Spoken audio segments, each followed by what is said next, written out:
नमस्ते दोस्तों, स्वागत है रियल आई न्यूज़ में, जहां मिलती है देश की सबसे बड़ी और सबसे असली खबरें।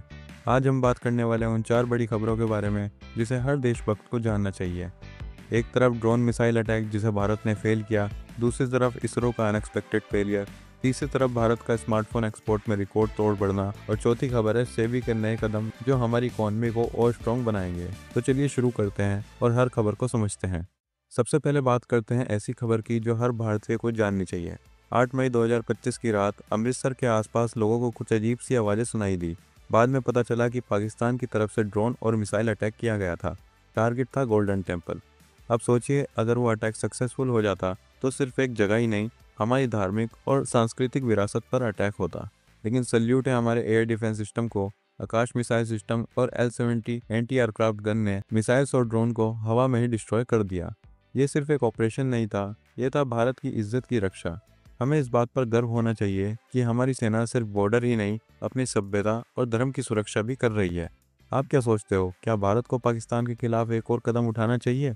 कमेंट करके ज़रूर बताएं। अब बढ़ते हैं अगली खबर की तरफ जो काफ़ी इमोशनल है। 18 मई को इसरो ने अपने 101st लॉन्च किया। PSLV C61 रॉकेट के जरिए EOS-09 सैटेलाइट भेजा गया था, लेकिन तीसरे चरण में तकनीकी दिक्कत के कारण सैटेलाइट ऑर्बिट में नहीं पहुंच पाया। ये 8 सालों में पहली बार हुआ है कि PSLV का मिशन फेल हुआ हो। लेकिन दोस्तों, हर फेलियर एक नए लेसन के लिए होता है। इसरो ने चंद्रयान हो या मार्स मिशन, सब मुश्किलों के बाद भी अचीव किया था।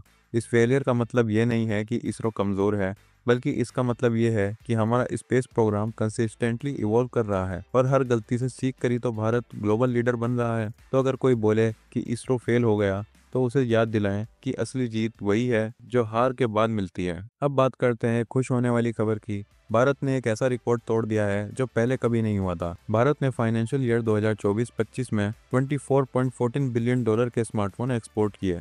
जी हाँ, पेट्रोलियम और डायमंड जैसे बड़े एक्सपोर्ट से भी ज़्यादा।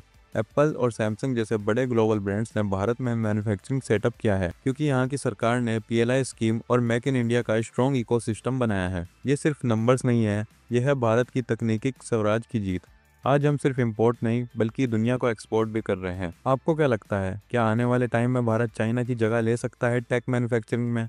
कमेंट करके मुझे ज़रूर बताना। और अब चलते हैं चौथी और आखिरी खबर की तरफ, जो शायद कम एक्साइटिंग लगे लेकिन देश की इकोनॉमी के लिए बहुत ज़रूरी है। सेबी ने फैसला किया है कि अगर कोई कंपनी 20 करोड़ से ज़्यादा का प्राइवेट डेब्ट रेज करेगी तो उसको इलेक्ट्रॉनिक बुक प्लेटफॉर्म का यूज़ करना कंपलसरी होगा। इसका मतलब ये हुआ, जितनी भी बड़ी बड़ी कंपनीज प्राइवेट बॉन्ड इशू करेंगी, उन्हें एक ट्रांसपेरेंट और ट्रैकेबल प्लेटफॉर्म पर लाना पड़ेगा। इससे मार्केट में ट्रांसपेरेंसी बढ़ेगी, इन्वेस्टर्स का ट्रस्ट बनेगा और देश की इकोनॉमी भी स्ट्रॉन्ग होगी। आप क्या सोच रहे हैं? ये बोरिंग लग सकता है, लेकिन ये वही छोटे छोटे रिफॉर्म्स हैं जो एक डेवलपिंग कंट्री को डेवलप्ड नेशन बनाते हैं। तो दोस्तों, आज की ये 4 खबरें सिर्फ हेडलाइंस नहीं थी, ये थी एक तस्वीर उस भारत की जो हर अटैक का जवाब देता है, हर फेलियर से सीखता है और हर मौके का फ़ायदा उठाता है और हर सिस्टम को सुधारता है। यही तो है नया भारत। अगर आप भी चाहते हो कि भारत ऐसे ही आगे बढ़ता रहे, तो इस वीडियो को लाइक करिए, शेयर करिए और कमेंट में मेरा भारत महान ज़रूर लिखें। मिलते हैं अगले वीडियो में कुछ और बड़ी खबरों के साथ। जय हिंद।